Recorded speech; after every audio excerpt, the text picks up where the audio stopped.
Bapak, Ibu, Saudara-saudari yang dikasihi oleh Tuhan, mari kita berdoa, mohon pimpinan Roh Kudus. Bapa di dalam surga, kami bersyukur bahwa pada pagi hari ini, pada akhirnya beberapa di antara kami, boleh beribadah di dalam ruang ibadah ini setelah sekian lama kami tidak beribadah bersama-sama di ruang ibadah. Kami juga tetap bersyukur ya Tuhan, dengan pertolongan Tuhan melalui teknologi internet, bahwa seluruh umat Tuhan, Gereja Kristus Bogor, boleh tetap beribadah melalui rumah masing-masing. Tapi pada saat ini ya Tuhan, kami mau membaca merenungkan firman Tuhan, baik kami di ruang ibadah maupun di rumah kami masing-masing. Kami memohon biarlah Roh Kudus menolong kami untuk mengerti apa yang Tuhan ingin sampaikan, berbicara kepada kami, supaya kami boleh diubahkan semakin serupa dengan Kristus dan hidup kami memuliakan Engkau. Kami berdoa, pimpinlah kami. Hanya di dalam nama Tuhan kami Yesus Kristus, kami berdoa. Amin. Pembacaan kitab suci pada hari ini dengan tema Terang Itu Telah Datang terambil dari Injil Yohanes pasal 1 ayat 6 sampai 9. Dengarkanlah firman Tuhan. Datanglah seorang yang diutus Allah, namanya Yohanes.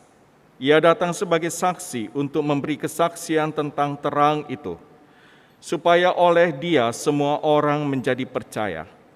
Ia bukan terang itu, tetapi ia harus memberi kesaksian tentang terang itu.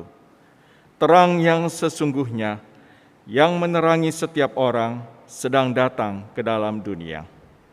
Berbahagialah setiap orang yang mendengarkan firman Allah dan yang memeliharanya. Firman-Mu Tuhan, pelita bagi kakiku dan terang bagi jalanku. Maranatha. Maranatha, Maranatha, Maranatha.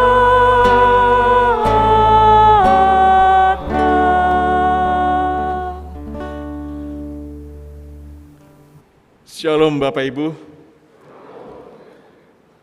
Selamat hari Minggu Advent pertama, dan kita bersyukur bahwa pada hari ini adalah hari pertama kita beribadah di ruang ibadah ya, secara tatap muka setelah hampir berapa tahun? 5 tahun ya? Oh, 2 tahun. Ya.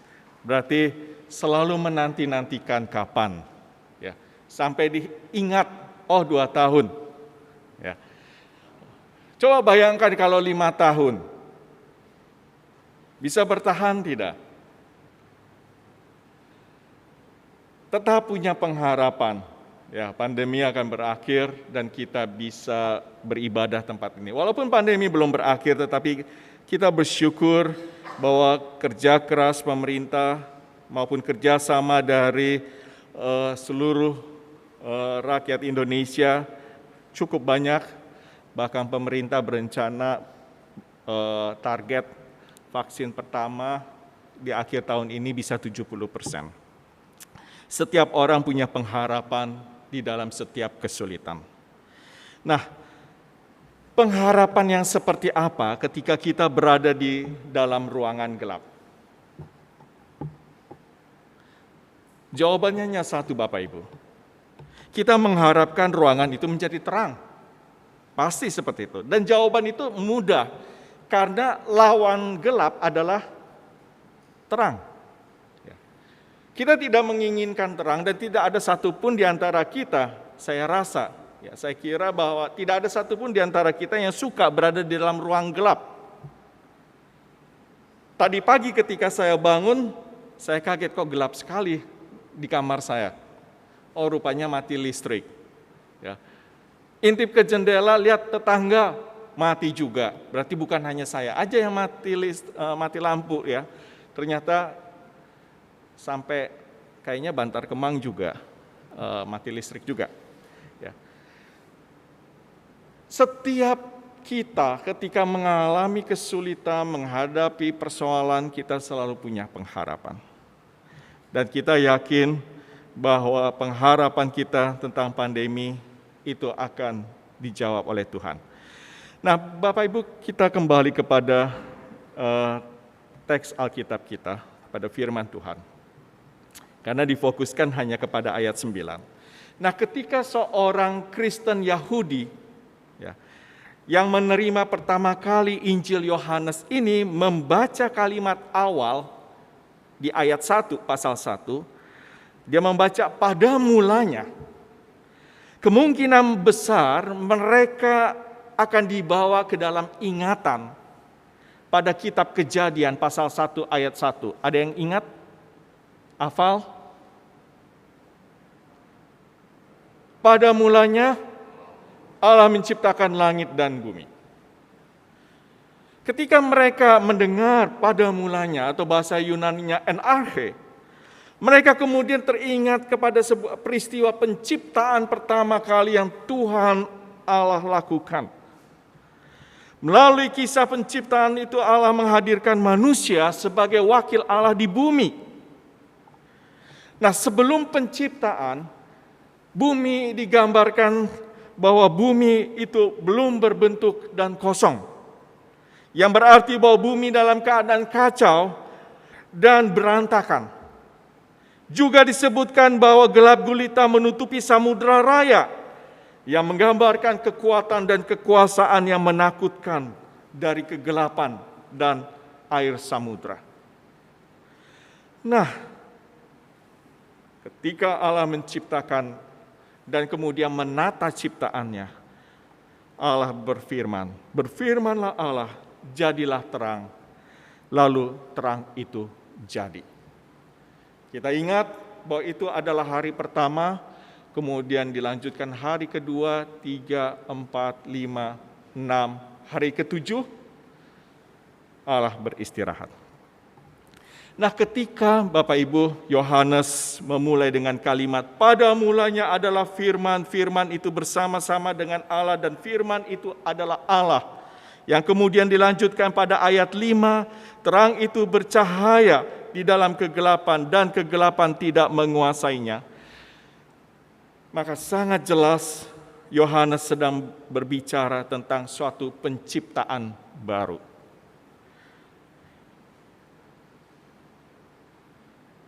Punya gambaran enggak Bapak Ibu?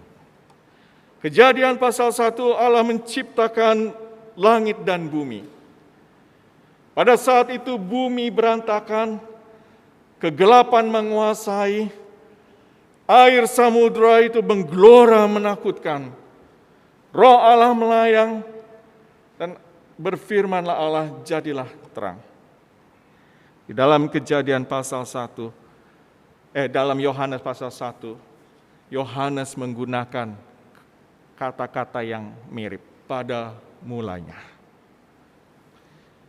Penciptaan yang pertama, lalu kemudian Allah melakukan penciptaan yang baru.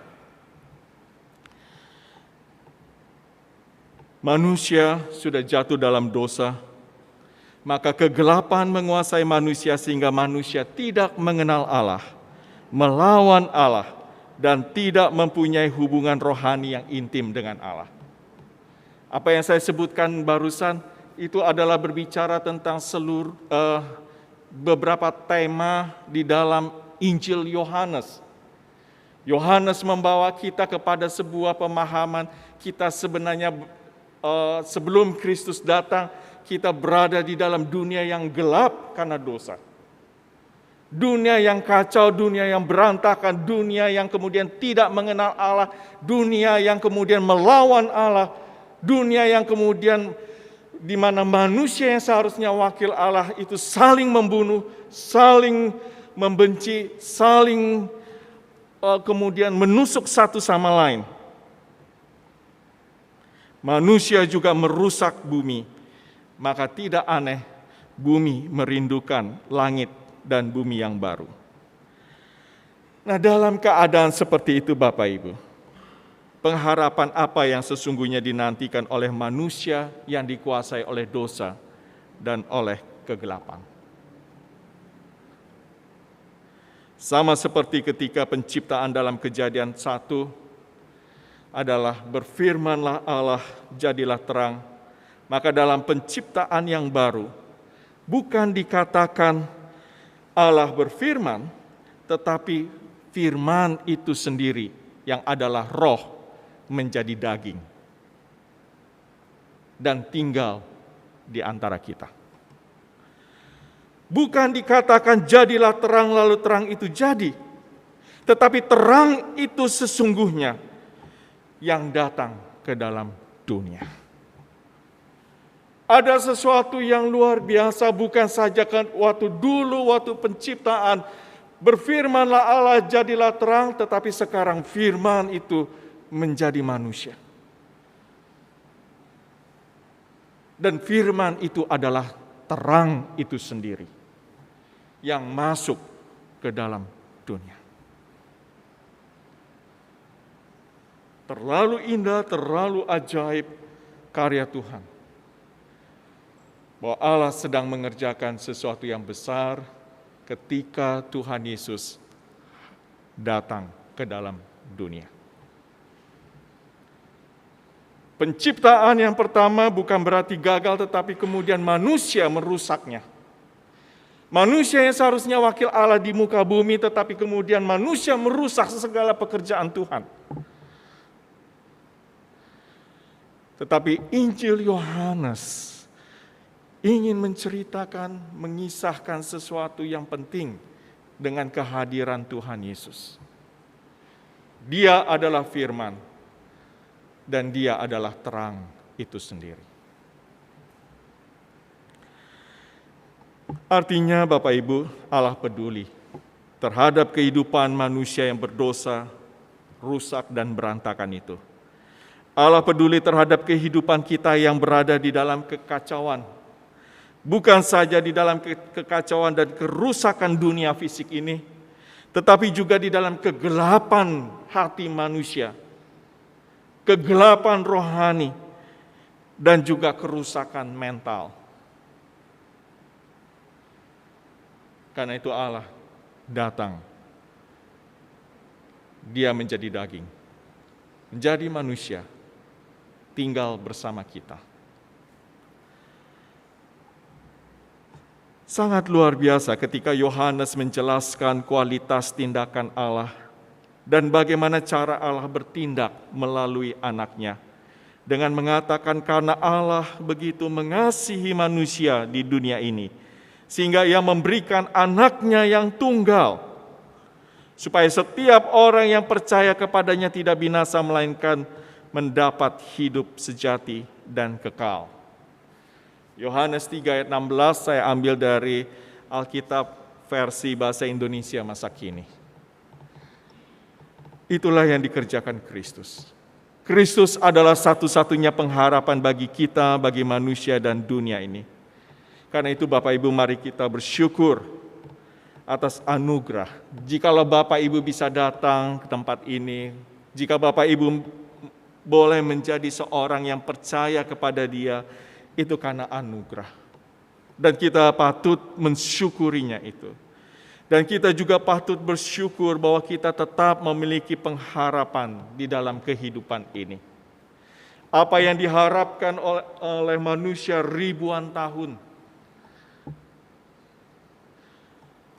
sejak manusia jatuh dalam dosa, Tuhan peduli dan Tuhan menjawabnya dengan Dia sendiri datang, hidup di tengah-tengah manusia. Dia adalah wujud nyata dari pengharapan kita yang tidak pernah sia-sia. Bapak Ibu, apa sih tujuan Yohanes menulis Injil ini?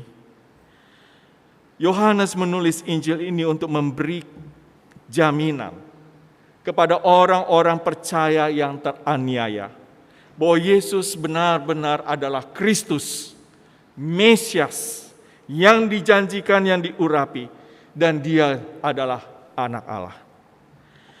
Yohanes ingin memastikan agar Bahkan dalam kondisi orang-orang percaya yang mengalami masa-masa yang sangat sulit dan menderita, mereka tetap setia kepada Yesus dan menikmati kehidupan yang berkelimpahan di dalam Dia.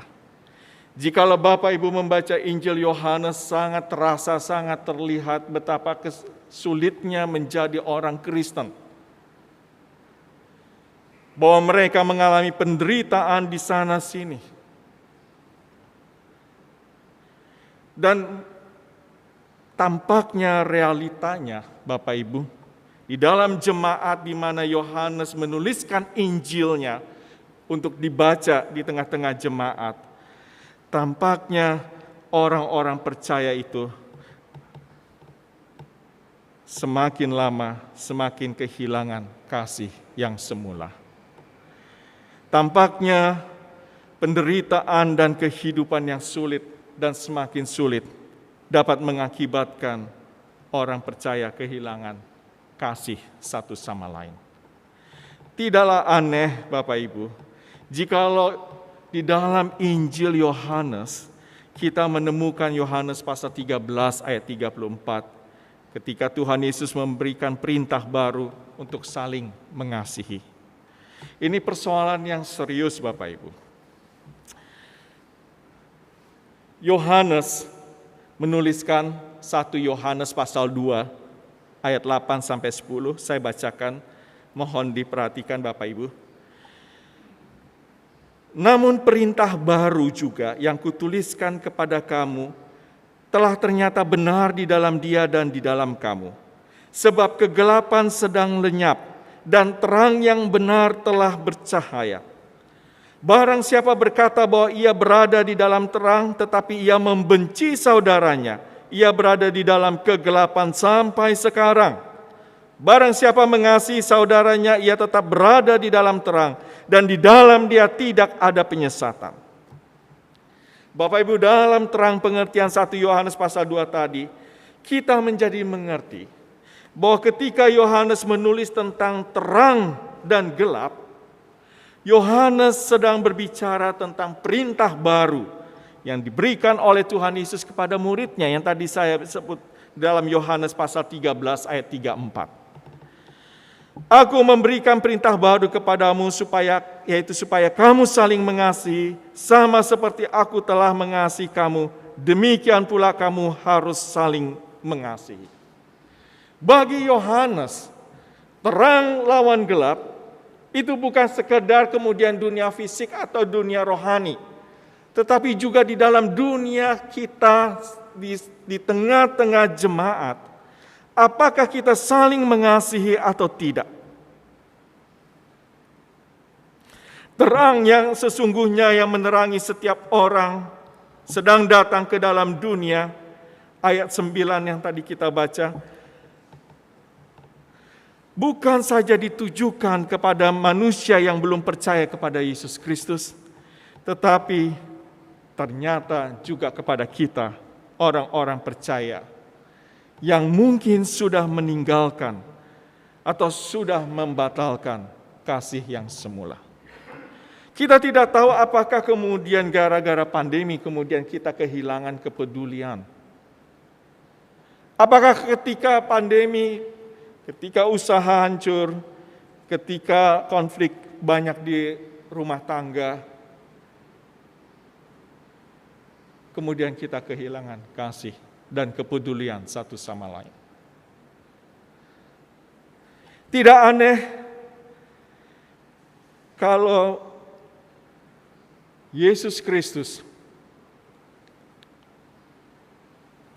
menuliskan suratnya kepada jemaat di Efesus dalam Wahyu pasal 2 ayat 4. Namun demikian aku mencela engkau, karena engkau telah meninggalkan kasihmu yang semula. Mungkin Bapak Ibu bertanya-tanya kenapa saya kutip sana sini. Saya percaya bahwa Rasul Yohanes menuliskan Injil Yohanes. Dia juga menuliskan surat-surat Yohanes. Dan dia juga yang menuliskan surat Wahyu. Dan ingat Bapak Ibu bahwa Yohanes setelah meninggalkan Yerusalem, tinggal di mana dia? Di Efesus.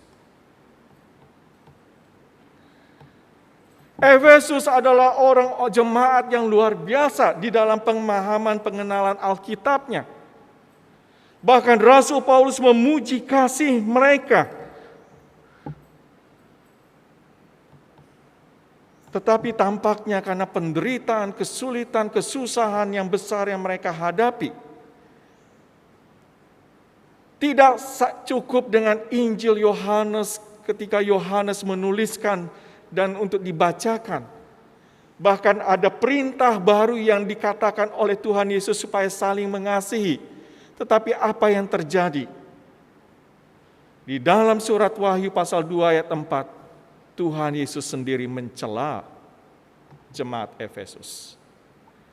Kamu meninggalkan kasih yang semula.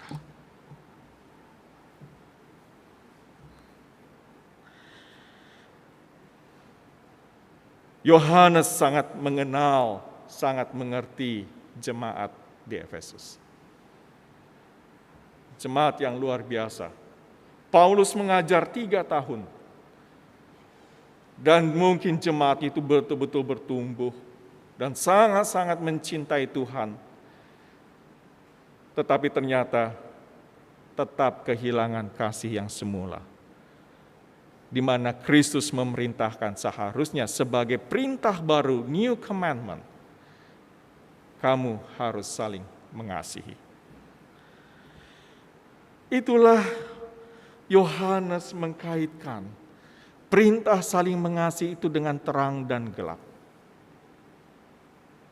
Jadi kalau dikatakan bahwa terang itu telah datang, apakah terang itu telah menyinari kita? Dan apakah kita sudah berada di dalam terang? Jangan sampai seperti di dalam 1 Yohanes pasal 2 tadi. Barang siapa berkata ia berada dalam terang tetapi membenci saudaranya, ia berada di dalam kegelapan sampai sekarang. Barang siapa mengasihi saudaranya, ia tetap berada di dalam terang dan di dalam dia tidak ada penyesatan.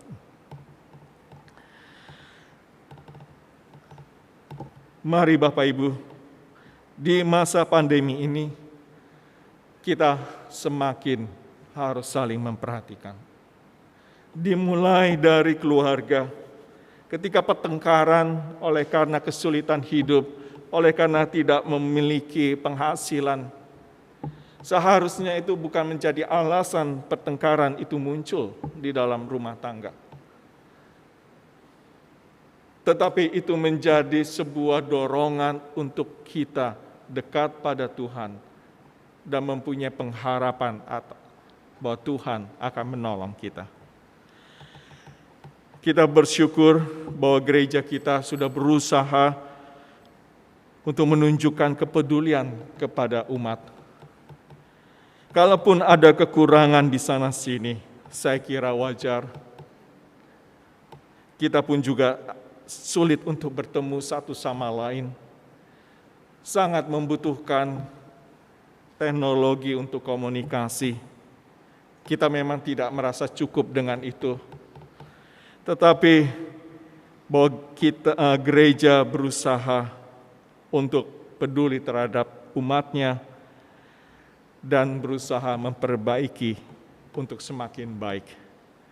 Bapak Ibu, terang itu telah datang 2000 tahun yang lalu.